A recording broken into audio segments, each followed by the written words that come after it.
RBC ఆధ్యాత్మ ప్రేక్షకులకి స్వాగతం. గుమ్మడికాయ ఎంత పవర్ఫుల్లో అందరికీ తెలుసు కదా. అయితే గుమ్మడికాయ శక్తి 1000 మేకలకి ఈక్వల్ అని అంటూ ఉంటారు. బలికి ఎక్కువగా వాడుతూ ఉంటారు. అయితే ఈ గుమ్మడికాయ దిష్టి గురించి మాట్లాడదాం. ప్రస్తుతం మనతో పాటు శ్రీ జగదాంబ త్రిశక్తి పీఠాధిపతులు శ్రీ తాళూరి బనారస్ బాబు గారు ఉన్నారు. వారితో మాట్లాడి పూర్తి వివరాలు తెలుసుకుందాం. నమస్కారం గురువు. నమస్తే అమ్మా. గురుగారు, గుమ్మడికాయ ఎంతో పవర్ఫుల్. అసలు ఆ గుమ్మడికాయతో దిష్టి తీస్తే, లేకపోతే గుమ్మడికాయ బలి ఇస్తే ఎన్ని దోషాలు ఉన్నా ఎటువంటి దిష్టి అయినా కానీ పటాపంచలు అయిపోతుంది అని అనేసి అని అంటూ ఉంటారు. అయితే ఆ గుమ్మడికాయతో దిష్టి ఏ విధంగా తీసుకోవాలంటారు? అది మామూలుగా అయితే ఏదన్నా గృహప్రవేశాలు కానీ, షాప్స్ కానీ ఇలాంటివి చూస్తూ ఉంటాం. అందులో ఎర్ర గుమ్మడికాయ అలాగే పచ్చ గుమ్మడికాయ 2 వాడుతూ ఉంటారు. అయితే ఈ రెండింటితో దిష్టి ఎలా తీసుకోవాలి? మనుషులకు కూడా తీసుకోవచ్చా? దీని పూర్తి వివరాలు తెలియజేయండి. చాలా చక్కని ప్రశ్న అడిగారు. మన వీక్షకులందరికీ కూడా ఇది చాలా ముఖ్యమైనటువంటిది. అందున ఈ రోజుల్లో ఇది చాలా ముఖ్యమైనటువంటి ప్రశ్నగా నేను కూడా భావిస్తున్నాను. కారణం ఏంటంటే నెగిటివ్ ఎనర్జీ బాగా ఉంటుంది అందరి దగ్గర. నెగిటివ్ ఎనర్జీ ఎలా వస్తుందంటే చెప్పుడు మాటలు వినటం మూలకంగా కూడా నెగిటివ్ ఎనర్జీ వస్తుంది. దీని ద్వారా వాడి పాపాన్ని వాడికి తెలియకుండా తెచ్చుకున్నటువంటి వాళ్ళు అవుతారు. దీంతో పాటు అనేక రకాలైనటువంటి శాపాలకు గురవుతాడు ఈ మనిషి. అంటే ఒకరి గురించి చెడుగా వేరే వాళ్ళతో మాట్లాడటం మూలకంగా, దాన్ని వినటం మూలకంగా, రెండు మాట్లాడటము వినటము, దీని ద్వారా చాలా మనం శాపానికి కూడా గురవుతాము, పాపానికి గురవుతాము. ఇలాంటివన్నీ అంటే మనకు తెలియకుండా జరిగిపోయి ఉండవచ్చు. అలాంటి వాటికి కానీ, లేదా ఇంటికి దోషం ఉంటుంది, దృష్టి దోషం. చాలామంది వస్తారు, భలే బాగుందండి మీ ఇల్లు, ఇది భలే పెట్టుకున్నారు, ఎంత అయింది, ఏంటయింది, అన్ని వివరాలు అడుగుతూ ఉంటారు. మీరు గమనిస్తే కనుక అడిగినప్పుడు కొంతమంది ఏదో మా వారు తెచ్చారండి మాకు తెలియదండి అని కొంతమంది ఆడవాళ్ళు ఇళ్లలో చెప్తూ ఉంటారు. కొంతమంది ఏంటంటే కొంచెం మనం గొప్పగా చెప్పుకోవాలనుకుని 10 రూపాయలు దాన్ని 100 రూపాయలు కూడా వేసి చెప్పేవాళ్ళు కూడా ఉంటారు. ఇలాంటి సందర్భాల్లో లేనిపోని మాటల మూలకంగా వీళ్ళ నుంచి అమ్మో అని వీళ్ళు అనుకుంటూ ఉంటారు. విన్నప్పుడల్లా అమ్మో ఇంత, అమ్మో ఇంత, ఇదంతా కూడా దృష్టి దోషంగా వీళ్ళ ఇంటి మీద పడుతుందమ్మా. అలాగే కన్స్ట్రక్షన్ అయ్యేటువంటి వాటికి దోషం వస్తుంది. ఈ కన్స్ట్రక్షన్ అయ్యే వాటికి ఎలా దోషం వస్తుంది అంటే సహజంగా ఈ పనివాళ్ళు అనేక రకాల పద్ధతుల్లో వచ్చి వాళ్ళు కట్టేసుకుని వెళ్ళిపోతూ ఉంటారు. అంటే వాళ్ళకి ఆచారం అనేటువంటి విషయాల్లో కొంచెం పాటించకపోవచ్చు. సో ఏదైనా వాళ్ళకి తెలియకుండా మైలున్నా, చావు మైలు వచ్చినా వాళ్ళు కూడా మామూలుగా పనిలో ఉంటారా, వాడెవడో మన చుట్టుపోటు కాదులే అన్నట్టుగా. కొంతమంది ఏం చేస్తాం, వాడు పోయాడు కదా అని చెప్పేసి ఏదో ఫోన్ చేసి మాట్లాడి. ఇప్పుడు ఏంటంటే ఇవన్నీ పాటించడాలు కూడా తగ్గిపోయినాయి చాలా మటుకు. సో ఇలాంటప్పుడు ఇంటికి మైలు దోషము, ముట్టు దోషము, ఇట్లాంటివన్నీ కూడా ఆ కన్స్ట్రక్షన్ అప్పటి నుంచే వస్తూ ఉంటాయి. తద్వారా ఇంటికి దేవతాశక్తి బలం తగ్గిపోతుంది. ఇది ఒకటి. అలాగేనమ్మా పిల్లలకి, చిన్న చిన్న పిల్లలు ఉంటారు, పసిపిల్లలు, అట్లాంటి వాళ్ళకి ఇప్పుడు మనది ఏ పార్ట్కి ఆ పార్ట్ పీకే అపార్ట్మెంట్ జీవితం అయిపోయింది. దీని ద్వారా ఏమవుతుందంటే పూర్వము చంటి పిల్లలు ఇంట్లోకి ఎప్పుడు పెద్దవాళ్ళు బయట నుంచి వచ్చేవాళ్ళు డైరెక్ట్గా వచ్చేవాళ్ళు కాదు. ఇంటి లోపలికి కాళ్ళు కడుక్కుని చక్కగా మొహం కడుక్కుని చేతులు కడుక్కుని వచ్చి అప్పుడు ఈ పిల్లవాడి దగ్గరికి వెళ్ళాలన్నా ఆలోచన చేసి అడిగి వెళ్ళేవాళ్ళు. ఇప్పుడు అలా కాదు. రాగానే మనమే ఈ పిల్లవాడిని వాళ్ళకి అప్పచెబుతున్నాం. వాళ్ళు చూడటం అనగానే మనం అప్పచెప్పటం, కాళ్ళు కడుక్కున్నారు. ఎందుకంటే ఇందాకే చెప్పాను, ఏ పార్ట్కి ఆ పార్ట్. అంటే అపార్ట్మెంట్లో ఇది నాది అనేది ఎక్కడా లేదు.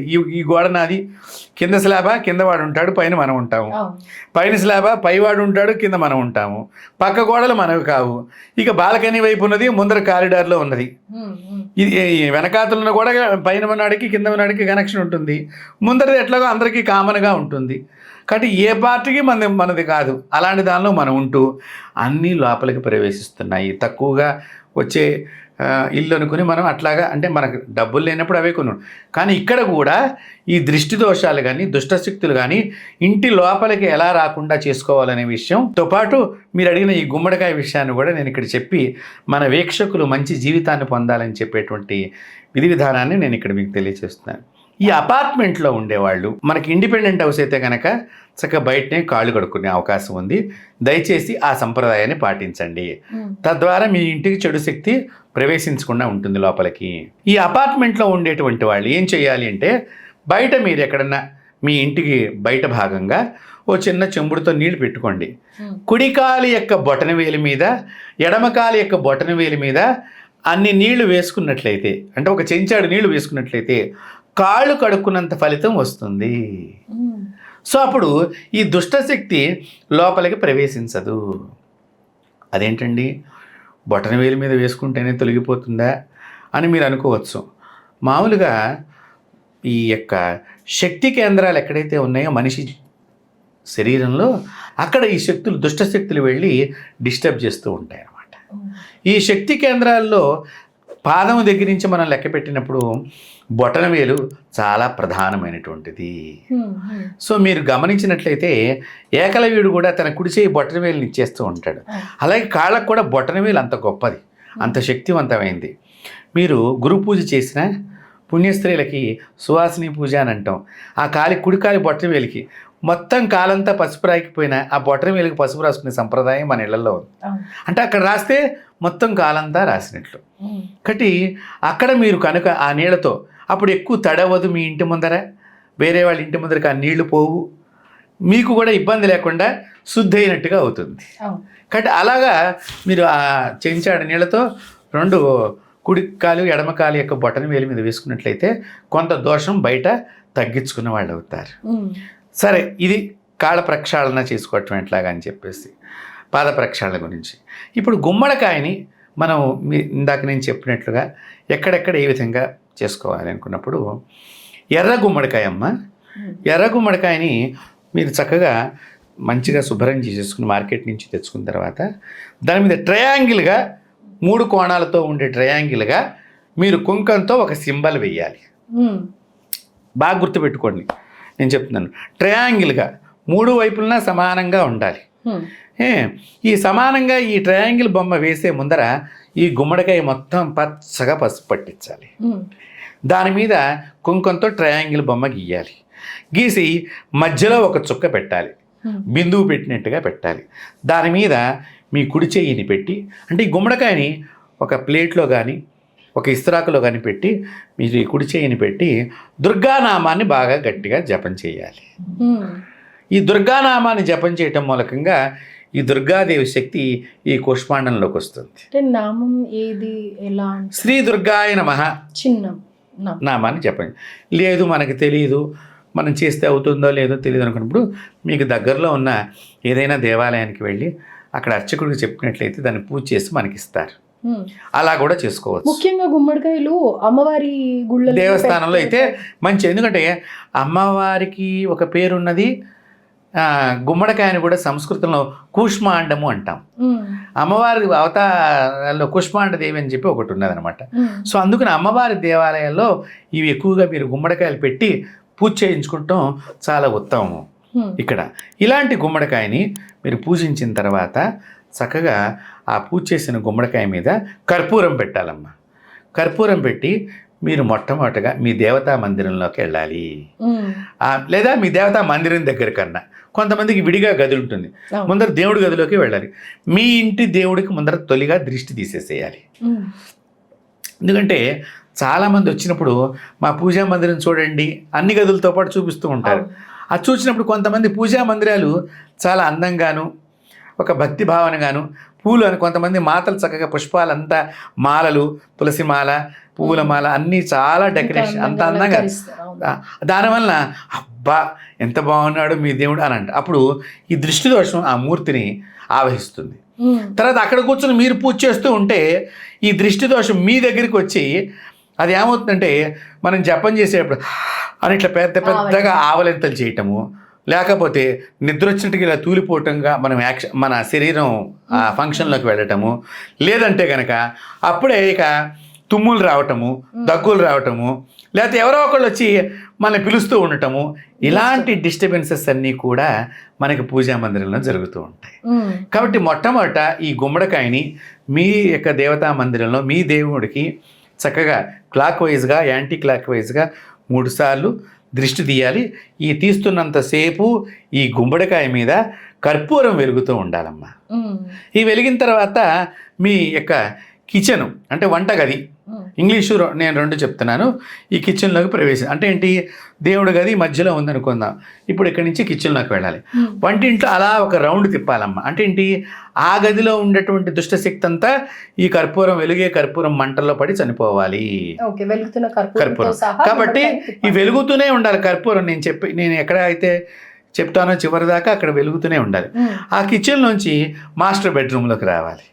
మాస్టర్ బెడ్రూమ్లో మీకు బంగారం పెట్టుకుంటాం కానీ ధనాన్ని దాచుకునేటువంటి బీరువాకి తొలిగా దిష్టి తీసేసేయాలి.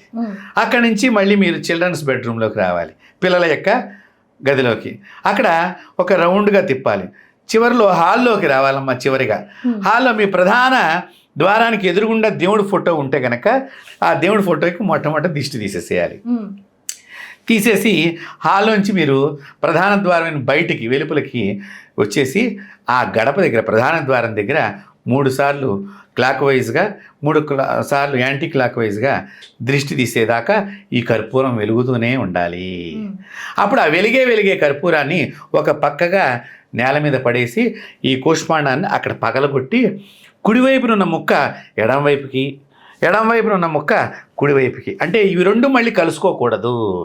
కలుసుకుంటే ఇక్కడ దోషం పోదమ్మా. ఇది ఎక్కడి నుంచి వచ్చింది?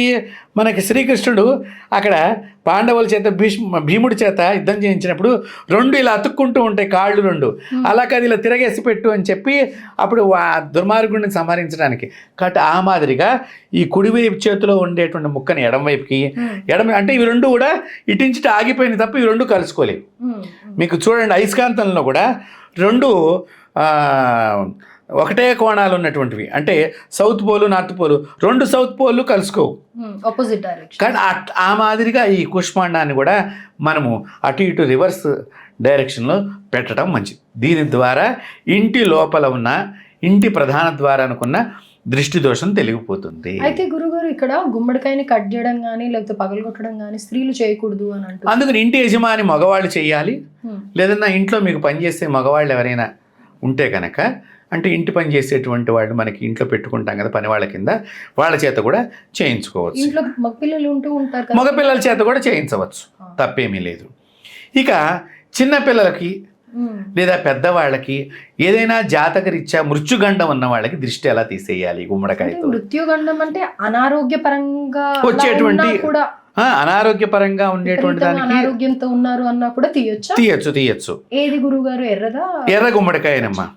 ఎర్ర గుమ్మడికాయని ఇప్పుడు ఇక్కడ మీరు ఏం చేయాలి అంటే, ఈ ఎర్ర గుమ్మడికాయ మనుషులకి దిష్టి తీసేటప్పుడు మొట్టమొదటిగా వాడిని కూర్చోబెట్టాలి. మీరు కుర్చీలో కూర్చోబెట్టి, ఇందాక నేను ఎట్లాగైతే పసుపు రాసి ట్రయాంగిల్గా వేసి అమ్మవారి పూజ చేయమని చెప్పాను, ఇక్కడ కర్పూరంతో పని లేదు. అదే మాదిరిగా పసుపు రాసి కుంకుమతో ట్రయాంగిల్ అయితే గీయాలి, కర్పూరం పెట్టక్కర్లేదు. మంత్రించిన గుమ్మడికాయని మొట్టమొదటి ఈ తల దగ్గర ఆంచాలమ్మ. కొంచెం మంత్రించడం అంటే మళ్ళీ దీనికి మళ్ళీ శ్రీ దుర్గాయ నమః అలా నామంతో మనం జపం చేసుకోవాలి. ఈ మనిషి తలకాయ దగ్గర ఒక్కసారి ఆంచాలి. ఆంచడం మూలకంగా వీడి లోపల ఉండేటువంటి శక్తి అంతా ఇలాగా గుమ్మడికాయలకు వెళ్ళిపోతుంది, ఆ నెగటివ్ ఎనర్జీ వెళ్ళిపోతుంది. అప్పుడు ఇక్కడి నుంచి మళ్ళీ కాళ్ళ దగ్గరికి ఇలా రౌండ్గా అనమాట, కింద నుంచి పైకి, పై నుంచి కిందకి ఇట్లా 3 సార్లు, మళ్ళీ ఇలాగా క్లాక్ వైజ్ యాంటీ ఇట్లా మొత్తం, అంటే శరీరానికి ఎదురుగుండా ఉన్న భాగానికి. ఎందుకు? మనిషి ఎప్పుడు కూడా వెనకాతల నుంచి చూసే దృష్టి కంటే కూడా ముందర నుంచి చూసొచ్చే దృష్టి ఎక్కువగా ఉంటుంది. అలాగా 3 సార్లు ఇలాగా 3 సార్లు ఇలాగా తిప్పి, తర్వాత ఈ శిరస్సు చుట్టూ రౌండ్గా. ఎందుకు? ఈ దృష్టి దోషం వలన మేధస్సులో శక్తి తగ్గే అవకాశం ఉంటుంది. సో జ్ఞానం కాబట్టి ఇప్పుడు జ్ఞానం పెరగాలి, మేధస్సు పెరగాలి. కాబట్టి ఈ మేధస్సు అంటే మెదడుకి దుష్టశక్తి యొక్క ప్రభావం లేకుండా ఉండటానికి ఈ తలకాయ చుట్టూ రౌండ్గా ఇలాగా తిప్పాలి. తిప్పిన దాన్ని ఇలా చివరి భాగంలో ఇలా మనం బయటికి తీసుకెళ్ళిపోవాలి. అతను కళ్ళు మూసుకునే ఉండాలి.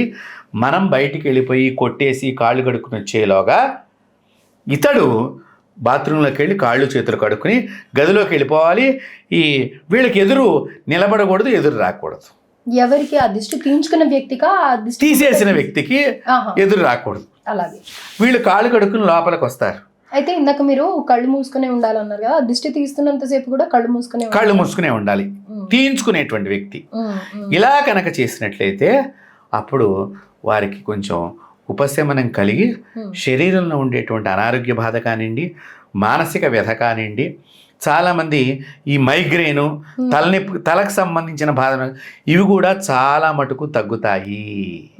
ఇలా ఎన్ని రోజులకు ఒకసారి చేయాలంటే? ఇలా మీరు అమావాస్య రోజున చేస్తే చాలా విశేషంగా ఫలితం కనిపిస్తుందమ్మా. అమావాస్య రోజున అందులో ఆ అమావాస్య గురువారంతో వచ్చిన, అష్టమితో వచ్చిన, ఇది చాలా బలంగా పనిచేస్తుంది. ఇది విశేషం. ఏదైనా అమావాస్య రోజున మనకు కుదిరిన అప్పుడు వచ్చినప్పుడు కాకుండా ఈలోగా ఆ బాధను పోగొట్టుకుంటానికి ఈ అమావాస్యలు కానీ లేదా గురువారం రోజు రాత్రిపూట ఈ ప్రయోగం చేసుకున్నా కూడా వారికి దోషాలన్నీ తొలగిపోయి వీక్షకులు చక్కని ఆరోగ్యవంతులై ఐశ్వర్యవంతులు కావాలని చెప్పి ఈ తరుణోపాయం వారికి. గుమ్మడికాయని ఎక్కడ పడేయాలి అని అంటారు? ఇది ఎవరు తొక్కని చోట మనం పగలగొట్టేసి రావాలి. అక్కడ రోడ్ల మీద కానీ నడి రోడ్లో వేయకూడదు, నడి రోడ్లో వేయకూడదు, 10 మంది నడిచే త్రోవలో వేయకూడదు. దానివల్ల మనకి పాపం చుట్టుకుంటుందమ్మా. అందుకు నేను ఇందాకే చెప్పాను, చెప్పుడు మాటలు వినటం మూలకంగా కూడా పాపం వస్తుందంటే ఇంకొకటి చెడిపోవాలని నేను వేసినప్పుడు కూడా అంతే పాపం వస్తుంది. కాబట్టి దయచేసి ఎవరు నడవని చోట, తొక్కని చోట, మీ ఇండిపెండెంట్ హౌస్ ఉందనుకోండి, మీ ఇంట్లో ఎక్కడైనా పక్కగా దాన్ని పగలగొట్టేసి డస్ట్బిన్లో వేసేయండి. అపార్ట్మెంట్ కల్చర్ గురించి మాట్లాడాం కాబట్టి అపార్ట్మెంట్లో అప్పుడు డస్ట్బిన్లో వేసేయండి. బయట కవర్, ఇంటిల్లో బయట పెట్టేస్తే అయిపోతుంది, కవర్లో పెట్టేసి. ఇట్లా చేసుకున్నట్లయితే సమస్తమైనటువంటి వారికి ఉండేటువంటి దోషాలు తొలగిపోయి చక్కగా వీక్షకులందరూ కూడా ఆరోగ్యవంతులు అవుతారు. అద్భుతమైన దిష్టి దోషం గురించి చెప్పారు గురువు గారు. ధన్యవాదాలు.